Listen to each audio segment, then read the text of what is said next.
Salut les devins, c'est Saikyo. Je vous propose aujourd'hui mon analyse de preview de l'épisode 103 de Dragon Ball Super. Alors oui, pas de review du futur, pourtant j'avais vraiment prévu de la faire. Ceux qui me suivent sur les réseaux sociaux ont déjà à peu près compris pourquoi. Tout bêtement parce que ces derniers jours, gros coup de fatigue pour moi. Bon, y a rien de particulier, mais bon voilà, un peu du mal à dormir, etc. Beaucoup de fatigue accumulée, donc je préfère revenir sur un format plus facile, c'est vrai à faire pour moi, histoire de pouvoir souffler un petit peu aussi derrière. Et du coup, pour la vidéo de spoiler épisode 103, 104 et 105, elle sera peut-être déjà sortie au moment où vous m'entendez parler là, ou alors elle va arriver juste après. Voilà, dans tous les cas ça va se suivre, j'enregistre les deux vidéos à peu près en même temps, donc je sais pas vraiment laquelle je vais pouvoir vraiment vous proposer en premier. Donc bien sûr vous avez compris, restez bien connectés sur la chaîne, n'hésitez pas à actualiser la page, il va arriver voilà plusieurs vidéos pour vous aider si vous avez la flemme d'actualiser. Pensez aussi à vous abonner et activer la fameuse cloche qui vous aidera à être informé justement de quand je publie des vidéos. Alors comme d'habitude dans chacune de mes analyses de preview, on va s'analyser image par image ce qui nous est proposé dans la preview d'épisode suivant. À mon avis, je pense que ça sera un épisode qui va satisfaire plus de monde. Parce que même si, comme on va le voir par la suite, la qualité de l'animation a pas l'air terrible, hein, faut le dire, c'est dommage. Ou plutôt, je dirais, elle a l'air inégale. C'est surtout les plans sur Gohan que je vais vous en montrer plus tard. Mais en même temps, ça va être un épisode centré sur Gohan et dans lequel Ribrianne et compagnie vont être un petit peu mises en arrière, je pense. Enfin, on va avoir le gros du combat, c'est 17 contre Ribrianne, etc. Mais ça va être un combat parmi d'autres dans cet épisode-là. Et je pense que, voilà, C17 va peut-être avoir grand max 7 minutes à lui, un truc comme ça, pour en terminer sur son combat. Je parle bien sûr 7 minutes d'épisode, pas dans le tournoi. Et Gohan devrait à peu près avoir le reste du temps d'épisode. Et du coup, en parlant de Gohan, c'est même lui qui parle dans cette preview-là, la preuve que l'épisode devrait être centré sur lui. Parce que généralement, dans Dragon Ball, quand ce n'est pas Goku qui parle à la fin pour dire hey, « Salut tout le monde, machin, c'est la preview » tout ça, ça veut dire soit que Goku est en danger, et du coup c'est Gohan qui parle, ou des fois même Goten. Quand je parle de danger, vraiment c'est comme épisode 71-72 avec Gohan qui parlait parce que Goku était censé être mort, vous voyez, voilà, c'est vraiment gros danger. Ou alors c'est quand Gohan va avoir un épisode qui va être plutôt centré sur lui, il prend la parole. Au final, c'est la même doublure, hein, la même seiyuu japonaise qui fait Goku, Gohan, Goten et machin, mais on le sent très vite au ton de voix, et bon, de toute façon, elle le dit au début, salut, c'est Gohan, donc bon, pas moyen de le rater. Et du coup, comme les spoilers nous l'avaient annoncé, on a la confirmation qu'on a un Gohan contre Botamo. Alors Botamo, on va en reparler plus tard, mais sur ce début de preview, on voit tout bêtement en fait Gohan qui tape dedans le gros ventre bibendum là, de Botamo, et qui n'arrête pas de taper dedans, Botamo qui sourit machin, du Botamo classique, comme quoi il est en gros immunisé face aux attaques physiques, et ça Gohan n'est pas censé spécialement le savoir, J'espère qu'il nous sera expliqué dans cet épisode-là comment ça se fait que Botamo n'est plus avec Magetta, parce qu'au final, Botamo et Magetta formaient un duo de fous, c'était ridicule à avoir, on est d'accord, un qui monte sur l'autre, etc., mais ça faisait un super duo parce qu'avec leur capacité spéciale à tous les deux, il y avait vraiment moyen de faire ravage à ce niveau-là, mais malheureusement les scénaristes ont préféré les séparer. Et vous remarquerez que dès qu'un personnage ou une fusion ou un truc comme ça, ou là c'était une association on va dire, a des capacités spéciales, j'insiste sur capacités spéciales, qui sont trop cheatées on va dire, bah direct les scénaristes s'arrangent pour enlever ça. Et ça a été le cas avec Majin Buu qui a été écarté du tournoi pour mettre Freezer. La logique est la même. Et bon, Magetta, Botamo, un tu tapes dedans ça lui fait rien, l'autre il expulse de la lave, Botamo qui vient combler les défauts de Magetta en lui bouchant les oreilles, non. Ça commence à devenir un truc de fou. En plus, on ne sait pas, peut-être que Magetta a évolué, enfin, ou du moins a appris quelques techniques supplémentaires. Moi, je vous en avais parlé il y a quelques semaines sur la chaîne. Je vous avais dit, ça serait cool que Magetta arrive à se créer un dôme de lave au-dessus de lui. Comme ça, il enferme la personne dedans, et une fois la proie dans ce dôme de lave, ça serait fini. Magetta n'a plus qu'à lui donner le coup de grâce. En tout cas, tout ça pour vous dire que j'espère que ça ne sera pas bâclé, cette histoire Botamo-Magetta. J'ai peur que oui, mais bon, on verra bien. En même temps, on a Gohan qui parle, et qui nous dit « Piccolo-san, on va combattre les gars de l'univers 10 ensemble ». Et ça, c'est cool, parce que ça veut dire que l'épisode va être centré sur Gohan, mais aussi sur Piccolo. Ça veut pas dire que Piccolo va combattre et va être forcément la star. Je pense que Piccolo va se battre un petit peu, mais ce que je veux dire, c'est qu'on va mettre au cœur l'association Gohan et Piccolo, et pas uniquement mettre au centre de l'épisode du Gohan tout seul. Et bon, bien sûr, je suis comme vous, moi j'attends de voir du Gohan tout seul défoncer ou déboîter 2-3 mecs super puissants dans le tournoi, etc. On est bien d'accord ? Mais j'en attends aussi beaucoup de cette relation Gohan-Piccolo qui nous a été teasée dans l'épisode dans lequel Gohan revenait à peu près son meilleur niveau, si ce n'est mieux. Au passage, on verra bien parce que rappelez-vous, il y a quelques jours en arrière, je vous avais dit, je crains que pour cet épisode, il repompe des scènes de l'épisode dans lequel Gohan se battait avec Piccolo. On va voir, c'est bien possible en tout cas. Ça leur coûtera pas très cher et ça va leur faire économiser du temps aussi. Et on connaît bien l'auto-animation, la preuve, la semaine dernière, ils nous ont repompé carrément la transformation de Ribrianne, voilà, ça a bouffé 9 minutes à peu près de l'épisode, un truc comme ça. Donc vraiment, ils ne se gênent pas à repomper les mêmes scènes, et même de manière super flagrante, on va pas refaire tout l'historique. Et derrière, sinon, on voit le combat entre Goku et Rosie de l'univers 2 qui se poursuit, et Rosie continue de faire des petites boules de ki, etc. face à Goku, et on voit qu'il y en a vraiment de plus en plus en suspension. Cette attaque est toujours aussi jolie dans son style, et déjà vous avez vu comme moi que Goku n'est pas transformé, qu'il n'a pas l'air de prendre ce combat au sérieux. En plus on a même l'impression qu'il y a quelques boules de ki qui lui tapent dedans, dans le ventre, etc., dans les épaules. Bon, Goku n'est pas si affecté que ça, mais rappelez-vous que la semaine dernière il nous a été dit que plus Rosie donne des coups, plus ses coups deviennent précis, plus ils deviennent rapides, etc. On nous avait pas parlé de puissance, mais je pense que ça fait aussi partie du lot. Donc est-ce que Goku ne devrait pas faire un minimum, un petit peu plus attention à son adversaire? Pour le moment, elle n'a rien de bizarre, mais regardez, son attaque prend de l'ampleur. La semaine dernière, le diamètre de l'attaque là devait faire peut-être 2 mètres, et là regardez tout ce qu'elle envoie d'un coup. Goku continue de se laisser limite taper, on dirait Gogeta Super Saiyan 4 qui disait à Lee Shenron, vas-y tu m'as fait un massage d'épaule. Donc je suis un peu mitigé, je vous avoue. Est-ce que Goku va vite en finir avec cette Rosie, et que même en la laissant faire, elle ne sera pas une menace? Ou alors, est-ce que encore Goku va avoir une mauvaise surprise? Parce que vous avez remarqué que depuis le début du tournoi, Goku s'en sort super bien au final sur le résultat. Mais sur le chemin, vous avez aussi remarqué qu'il n'arrête pas de baisser sa garde, etc. Peut-être même trop pour le personnage de Goku, qui normalement apprend de ses erreurs à chaque fois. Mais là, dans ce tournoi, on dirait que Goku n'apprend pas de ses propres erreurs. Et là, il se relâche vraiment. Sans oublier aussi ce que je vous ai dit ces derniers jours. Comme quoi, Goku est en train de se battre contre le premier qui passe, de dépenser du ki, d'y perdre de son endurance petit à petit. C'est bien beau, peut-être que Rosie ne lui fait pas perdre énormément de son endurance, mais même 1% de son endurance dans un contexte de tournoi si important, ça sert toujours. Et justement, on n'arrête pas de nous bassiner avec le fait que le tournoi, ça va être Goku qui dépasse ses limites, l'évolution machin, sans rentrer dans aucun spoil. Mais justement, si Goku dépense du ki et de l'endurance par-ci par-là, ses limites, il va vite les atteindre et va vite devoir les dépasser une fois arrivé contre des adversaires du type Toppo, Jiren ou autre. J'ai dit ou autre parce que si l'arc survie de l'univers nous emmène vers autre chose que le tournoi, vous voyez, bon, pour le moment Goku ne prend pas assez de précautions. Déjà Vegeta n'en prend pas tellement parce qu'il se bat à peu près contre le premier qui passe, mais Vegeta a un style de combat qui est quand même plus incisif, plus direct, qui va plus droit au but. Alors que Goku, lui, il fait traîner, et il fait traîner contre le premier qui passe. Donc je pense déjà qu'il y a plusieurs petits signaux à repérer de la part de Goku. Pour le moment, là, il va bien, mais vous voyez, c'est un peu comme les sportifs. Il y a toujours le problème, quand vous jouez une demi-finale de je sais pas quel sport, vous la jouez à fond, mais en même temps, vous vous dites, putain, mais si je me fatigue là, dans 2 jours, il y a la finale et je suis complètement foutu. Vous voyez, il y a ce problème-là. Bon, en tout cas, on passe à la suite, on voit, voilà, Rosie qui continue de l'enchaîner dans tous les sens, et on a un plan plutôt sympa sur la fameuse Ribrienne qui a toujours l'air folle de rage. On ne voit pas son visage là de près sur ce plan-là, mais on voit que l'aura rougeâtre autour de elle est toujours la même qu'en fin d'épisode 102, donc je pense qu'elle est toujours dans le même état de colère énorme. Et bien sûr, il y a C17 aussi qui lui fonce dessus. Alors c'est intéressant parce qu'on va voir quand Ribrienne est vraiment sérieuse et qu'elle se la joue pas amour et machin, qu'est-ce qu'elle peut donner au niveau du combat. Je pense qu'on va avoir quelques surprises, mais j'ai envie de vous dire, j'espère que C17 ne va pas perdre contre elle. C'est pas que j'ai envie de juger par rapport au physique, c'est juste que j'ai envie de voir C17 progresser beaucoup plus dans le tournoi. À la limite, voir un C17 en difficulté et au pire des cas, le voir se faire aider par C18 pour venir à bout de Ribrienne, ça foutrait un peu la honte à C17, mais pourquoi pas. Après, on passe à autre chose, on oubliera vite, et C17 aura d'autres combats. Ça, c'est vraiment très personnel, hein, ce que je vous dis, c'est même pas une analyse, c'est juste que je n'ai pas envie de voir C17, en tout cas, se faire éliminer par cette Ribrienne folle de colère ou pas. On nous a bien fait comprendre à plusieurs reprises que C17 en avait beaucoup plus sous le pied, je pense que c'est aussi le moment de le voir un peu plus sérieux à l'action, et forcément qu'il devrait se prendre des mauvais coups, je pense pas, ça m'étonnerait, je serais vraiment surpris que dès le premier assaut, C17 en finisse avec Ribrienne. Forcément, va falloir nous montrer que Ribrienne est énervée, qu'elle a de grosses attaques. Au passage, rappelez-vous que dans le premier épisode, vous savez, les épisodes préparatifs du tournoi, on nous avait présenté cette Ribrienne qui s'était battue contre les 2 Travelots là de l'univers 2, désolé mais c'était ça, hein, je peux pas dire autrement. Et je me rappelle plus du nom de l'attaque, mais en gros elle leur avait fait un Kamehameha. Enfin ça ressemblait, vous savez, ça ressemblait un peu au Kamehameha de Majin Buu, je vais vous afficher une image. Le nom de l'attaque ça devait être encore un truc Love, je sais pas quoi, c'est pas super important mais voilà. Cette attaque là, Ribrienne ne l'a pas sortie dans le tournoi, et elle ne l'a même pas sortie contre Vegeta. Donc je pense que contre C17, si elle fait cette même attaque là mais de manière super chargée, il faut vraiment s'en méfier. Et pourquoi pas même avoir le combat qui se finit contre C17 avec ça, avec une confrontation, un clash de vagues de ki, vous voyez, une grosse attaque à C17 contre l'attaque maximale à Ribrienne, ça pourrait être cool. Et au moins Ribrienne n'aurait pas démérité, C17 aurait été poussé dans de plus gros retranchements, et C17 finit quand même victorieux, mais bon, laissez-nous encore un petit peu C17 quelque temps. Surtout après le très beau combat qu'il a livré contre Kankusa là, en épisode 102, on a envie d'en voir plus. Et juste après ça, on en arrive alors sur Gohan, qui a l'air de power up ou quelque chose comme ça, en tout cas qui a son aura activée. J'ai vu la plupart des gens dire qu'il était très sûrement en mode potentiel éveillé, en tout cas il en a l'air vu qu'il y a la fameuse mèche qui tombe.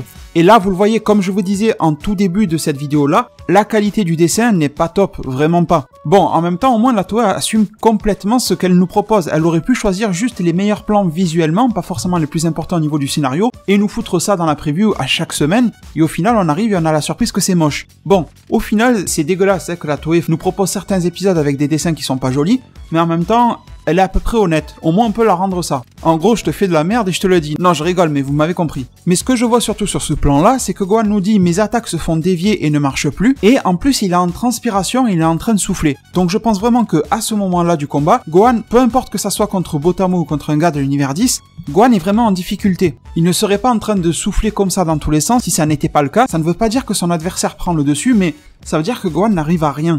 Donc ça peut ressembler à du Botamo, Gohan qui n'arrête pas de perdre son énergie contre Botamo. Et au passage, c'est aussi pour ça que Piccolo devrait être intéressant dans ce combat-là en duo, j'ai envie de dire. Même si Piccolo ne combat pas, c'est surtout le duo mental entre ces deux-là, parce que Piccolo devrait lui dire « Ça sert à rien de t'essouffler à taper contre Botamo, il va falloir que tu l'élimines autrement. » Tout simplement parce que Piccolo, lui, il a vu comment ça s'est passé entre Goku et Botamo, il était là dans le tournoi, donc il sait, forcément. Et ensuite, on a un plan sur un gars tout vert, et beaucoup de monde ont dit « Ça y est, c'est le Namek, un des deux Namek de l'univers 6 qui fait son apparition. » Non, ça n'est pas un des deux, pas encore. Je vous affiche à l'écran un tableau qui vous montre les combattants restants et les combattants éliminés au niveau de l'épisode 102 de Dragon Ball Super. Et on va focus sur l'univers 10, avec Gowasu avec son petit logo de GoTube là. Et bien sûr, merci à Shadow Raikou pour avoir fait ce tableau-là. Bon, les noms sont traduits depuis le japonais vers l'anglais, donc il y aura peut-être des petites différences avec ce que vous connaissez déjà, mais voilà, c'est bon, on va s'y retrouver. Et pour moi, c'est très clair que le combattant qui est tombé face à Gohan, c'est Obni de l'univers 10. Il est là, en haut à droite, là, du tableau univers 10, vous le voyez, tout vert. Clairement, c'est son visage, pour moi, il n'y a aucun doute. Et vous voyez bien que l'univers 10 est vraiment dans la merde. Il reste que Rubaru, Obni et Jill Cole. Et justement, la tête de Rubaru, on la voit aussi, et on voit Piccolo. Et on voit que Piccolo regarde vers le haut, tandis que Rubaru regarde vers le bas. Sachant que Rubaru est un personnage qui est super grand de taille, ça serait super cool, je trouve, d'avoir un combat Rubaru contre Piccolo, même si je connais pas ce Rubaru, mais possiblement ça doit être un des plus forts qui reste de l'univers 10, pourquoi pas, en enlevant Murichim qui a été évacué par Freezer, bon, il ne pouvait rien faire, peu importe son niveau de puissance à Murichim. Et du coup voilà, j'aimerais bien avoir cet épisode 103, basé par exemple sur une première partie de Gohan qui va faire face à Botamo et qui va devoir en venir à bout tout seul, on va dire. Première partie ou deuxième, peu importe. Ça, à vrai dire, c'est même une question que j'ai pour vous. D'après vous, est-ce que Gohan va se battre contre l'univers 10 en premier ou contre l'univers 6, Botamo? Quand je vois la preview, j'ai l'impression qu'il va se battre contre l'univers 6 en deuxième. Mais si je réfléchis un petit peu, je me dis que c'est plus logique qu'il se batte contre Botamo en premier, parce que si Botamo voit Gohan éliminer 3 gars d'un univers 10, bon, on ne sait pas si Gohan va éliminer les 3, mais bon, c'est peut-être ça. Normalement, Botamo devrait se chier un petit peu dessus. Donc là, Botamo, il va de manière confiante. Donc je pense que Botamo, il va sans connaître vraiment le cas Gohan. Et c'est pour ça que ça devrait se passer en premier. Mais en tout cas, je reviens à ce combat. Donc j'aimerais bien qu'il y ait une partie de l'épisode qui se concentre sur le lien mental de maître à élève entre Gohan et Piccolo. Du coup, ça serait le combat contre Botamo. Et du coup, Piccolo n'interviendrait pas au combat, mais serait là un peu comme un coach, un truc comme ça, pour faire en sorte que Gohan se dépasse encore plus et devienne meilleur que lui-même. Et derrière, d'avoir Piccolo qui va vraiment au combat physiquement contre Rubaru et Gohan s'occupe de Obni. Ça serait super intéressant. Et du coup, aussi une question qui reste en suspens, c'est comment Gohan va passer de l'univers 6 à l'univers 10. Du coup, j'ai une petite idée, mais elle s'appuie sur pas grand-chose. Mais je suis aussi sur YouTube pour vous partager des idées quand j'en ai, sinon c'est un peu con. Non, j'ai des idées, mais ouais, c'est pour moi, hein, c'est pas pour vous. C'est trop con. Bon, l'idée, ça serait que si on part du principe de ma petite logique comme quoi Botamo serait le premier contre qui Gohan se bat, pourquoi pas justement avoir l'univers 10 qui va essayer de tenter sa chance et de s'allier sans en demander la permission à Botamo et de tomber sur Gohan et Piccolo en même temps. Comme ça permet de faire du lien et d'avoir une transition entre le combat Gohan-Botamo contre Gohan-Obni par exemple, et de comprendre aussi pourquoi Gohan est en difficulté. Et là, je vais mettre le combat Gohan-Obni de côté et je vais aller direct à la fin de la preview, comme ça on va s'en parler direct. Et justement, si l'univers 10 attaque Gohan et Piccolo en même temps qu'il se bat contre Botamo, qu'ils les prennent un petit peu par surprise, ça expliquerait cette fin de preview, dans laquelle on voit un plan sur Gohan qui a visiblement terminé un de ses combats, et on voit la déflagration là, enfin, en tout cas on voit que le sol a été creusé par une attaque, un petit peu comme dans les jeux vidéo Dragon Ball. Forcément, Gohan a utilisé le Kamehameha contre un adversaire, contre qui ça m'a l'air logique que ça soit contre Botamo, voire même peut-être d'autres adversaires en même temps, s'ils se font attaquer en même temps, ça serait aussi intéressant. Et du coup, ça expliquerait la présence de Piccolo au combat. Si Gohan était en 1 contre 1 contre Botamo et que d'un coup d'autres viennent s'en prendre à lui, et que Gohan ne peut pas poursuivre son combat, ça serait intéressant de voir Piccolo venir protéger son apprenti, vous m'avez compris, Gohan. Dites-moi ce que vous pensez de cette idée-là en zone commentaire. Je trouverais que ça renforcerait encore plus le lien justement entre Gohan et Piccolo. Je trouverais que, en plus d'être cohérent, ça serait cool, donc pourquoi pas joindre l'utile à l'agréable. Et au moins on aurait du lien dans cette cet épisode-là, parce que je trouve que les épisodes Dragon Ball Super sont très bien, mais souvent ça manque de transition et de lien. Des fois on a une scène et derrière il y a des faux raccords, enfin des choses comme ça.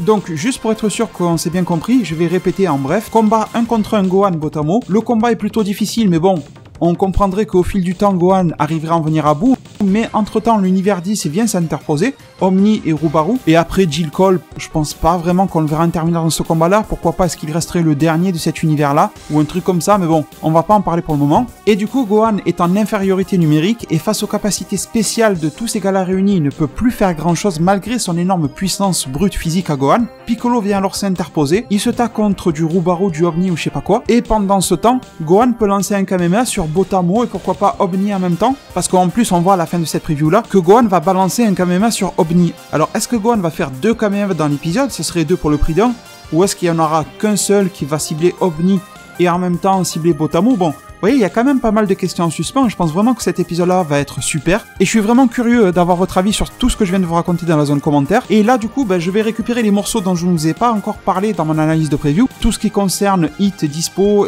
Omni, Gohan. Du coup, on a des images sur le combat de Gohan face à Omni, et on voit comme des espèces de rémanences de Omni lui-même, qui ont l'air colorés. Alors, on n'a aucun spoiler, on n'a aucune information, aucune fiche sur le personnage qui peut nous expliquer. Visuellement, il n'y a aucun indice qui peut nous faire comprendre vraiment concrètement ce que ça peut être comme attaque ou comme technique de défense, parce que je pense que c'est une capacité de défense et d'attaque en même temps. Mais en tout cas, au premier coup d'œil, ça m'a rappelé la fin de Naruto Shippuden avec Madara en mode Rikudo qui pouvait se réfugier dans les limbes, là, avec ces espèces de clones dans les limbes là, cachés.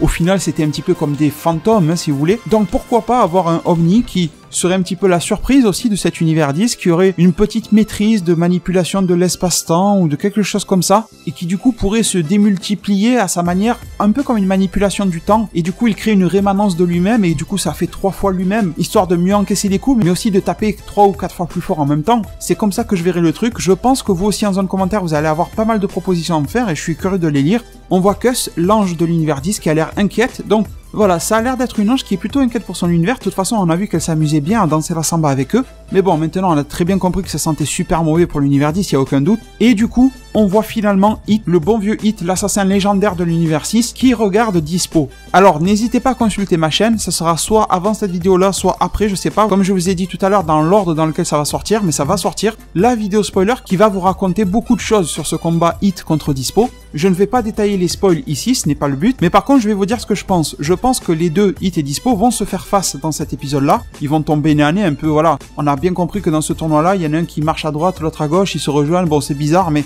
voilà, ça marche un petit peu comme ça. Il n'y a pas forcément de logique dans les rencontres dans ce tournoi-là, et en même temps, vous allez me dire c'est normal, on est sur une putain de battle royale, donc tout le monde court dans tous les sens, et voilà. Et bon, même si Hit a fait en sorte de se préserver jusque-là, il va tomber nez à nez avec Dispo, et je ne pense pas que le combat va avoir lieu dans cet épisode 103, où vraiment, au pire des cas, 2-3 petits coups comme ça pour le lancer, 2-3 points qui se tapent, mais vraiment pas plus. Même à la limite, je dirais que ça ne va pas démarrer. Je pense que vraiment qu'on va avoir le grand face-à-face des deux, et que l'épisode va en rester là. Bien sûr, on devra en découvrir plus de ce combat-là dans la preview d'épisode 104, mais le gros du combat nous sera laissé pour ce fameux 104e épisode. Et je pense vraiment que pour garder du suspense et faire monter la hype et faire parler les gens sur les réseaux sociaux, sur YouTube et tout ça pendant une bonne semaine, il vaut mieux la jouer comme ça plutôt que de nous montrer une bonne partie du combat. Surtout que si dans l'épisode, on a le combat de Rosie de Goku, on a le combat de Ribrienne contre C17 qui doit se finir sûrement, on a le combat de Gohan contre Botamo, on a le combat de Gohan contre Omni, c'est presque sûr qu'on devra avoir du Rubaru contre Piccolo, on peut pas tout avoir d'un coup dans un épisode, on est bien d'accord. Donc je pense que le Hit contre Dispo, ça sera vraiment le climax de fin pour nous donner envie de voir le prochain épisode, et je pense pas que ça ira plus loin que ça. Après, pour finir sur cette preview, on voit aussi un plan sur Goku qui a l'air sérieux, il a l'air de regarder quelqu'un, et ça a été foutu ce plan-là juste après le face-à-face Hit Dispo. Je rentre pas dans le détail des spoils, certains le savent déjà, mais voilà, je vais rester aussi vague que possible, mais je pense pas que Goku soit impliqué pour le moment dans un combat contre les Pride Troopers. Ça me semble un petit peu tôt, mais là je pense clairement que Goku vient de se trouver un nouvel adversaire. Et bon voilà, on en a fini avec cette analyse de preview, vu que ensuite, la fin de preview, je vous en ai parlé, c'est du Omni Gohan, on voit Piccolo Gohan. Pour conclure, je vous dirai une de mes attentes principales par rapport à cet événement-là, du combat Univers 10 contre Gohan, c'est de voir quelle pourra être la réaction de Gohan en imaginant que Gohan mène l'univers 10 à la destruction. Imaginons, aucun spoil, juste imaginons, comme je vous ai dit, je vais rester aussi vague que possible, que Gohan élimine les 3 restants à l'aide de Piccolo là, ils éliminent les 3 de l'univers 10. Roubarou, Obni et Jill Cole. En quelque sorte, la destruction de l'univers 10 va peser un petit peu sur les épaules de Gohan, même si c'est Zeno qui l'a décidé et tout ça. Mais voilà, même nous dans la vraie vie, des fois on se sent coupable d'un truc, ce sentiment de culpabilité alors qu'on n'a rien fait, mais comme on a été impliqué d'une manière ou d'une autre, on met tout sur nous, vous voyez, on rejette tout. Et Gohan est sûrement le personnage le plus pur ou un des plus purs de cette série-là, un de ceux qui fait le plus preuve d'empathie, voilà, de bienveillance pour les autres, et un de ceux qui peut s'énerver aussi le plus vite pour les autres. On a bien vu quand Cell a écrasé la tête de C16. Gohan ne s'est pas énervé uniquement pour C16, c'était un tout, mais ça a quand même été aussi l'élément déclencheur. Donc, que pourrait penser Gohan dans une situation pareille? Et je pense vraiment que Gohan ne va pas avoir de bonnes émotions comme Goku ou Vegeta. Quand ils éliminent quelqu'un, c'est limite, ouais, super, on a éliminé quelqu'un. Et c'est même étonnant déjà de la part de Goku de dire ça, parce que normalement il est aussi protecteur de toute forme de vie. Malgré lui, il est un peu ça. C'est bien beau, on nous vend toujours le Goku qui, ouais, il veut se battre contre de plus forts que lui et tout. Mais en même temps, il a ce truc protecteur en lui, on est tous d'accord, c'est le Goku qu'on a connu quand on était petit. C'était aussi le Goku qui protège les autres. Mais bon, bref. Pour le moment, la Toei ne veut pas mettre en scène ce Goku-là, mais au moins que ce truc-là ressorte sur Gohan, et ça me semble logique. D'ailleurs, quand on voit que Gohan, sur ce plan-là, a fait le Kamehameha et a éliminé quelqu'un, Botamo, Obni ou les deux, ou voilà, peu importe, on voit aussi la tête à Piccolo qui regarde Gohan avec un air très sérieux, alors que normalement ça devrait être limite la joie d'avoir éliminé un gars. Mais là, je pense que justement, à force d'éliminer des gens et que Gohan sente que une destruction d'univers arrive un petit peu à cause de lui, je pense que ça va lui peser de plus en plus. Et ça fait du bien au scénario, parce que c'est grâce à ce genre de comportement-là que le tournoi va pouvoir évoluer vers quelque chose de mieux. Vous savez, je vous en parle depuis des mois, les rébellions, etc., les prises de conscience qu'il vaut peut-être mieux s'allier pour essayer de se sauver tous ensemble, plutôt que de se laisser détruire tous petit à petit un par un. Même si la menace du Daishinkan, de Zeno machin, a l'air impossible à battre, comme on dit, l'union fait la force. Et dans toutes les rébellions, les révolutions, tout ce que vous voulez, dans notre vrai monde, ça a toujours été une association en masse et en masse de faibles, de gens comme vous et moi, tout faibles, tout petits, machin, à différentes époques, différents siècles, qui se sont battus contre les plus puissants, qui eux étaient des rois, des machins, des dictateurs, avec des armées, des moyens financiers, et ces révolutions, la plupart du temps, ont marché, historiquement. Donc pourquoi est-ce que dans Dragon Ball, ça ne pourrait pas marcher? Bien sûr que ça peut marcher. Donc, je vais éviter d'en aller plus loin, mais je pense que vous avez capté mon idée, et je vais vous laisser sur ça. J'espère que vous viendrez y réagir en zone commentaire, c'est vraiment super important pour moi. Merci encore une fois pour tout votre soutien à la chaîne, c'est vraiment énorme ce que vous faites, et je vous remercie aussi de m'avoir écouté et suivi dans cette vidéo-là, et je me permets de vous laisser sur ces mots. Prenez soin de votre futur, le meilleur moyen d'y arriver, c'est de vous abonner à ma chaîne, de la partager, la liker, et la commenter un maximum de fois pour que notre communauté puisse se développer le plus possible sur YouTube. Merci énormément à vous tous et à plus pour de prochains arts divinatoires.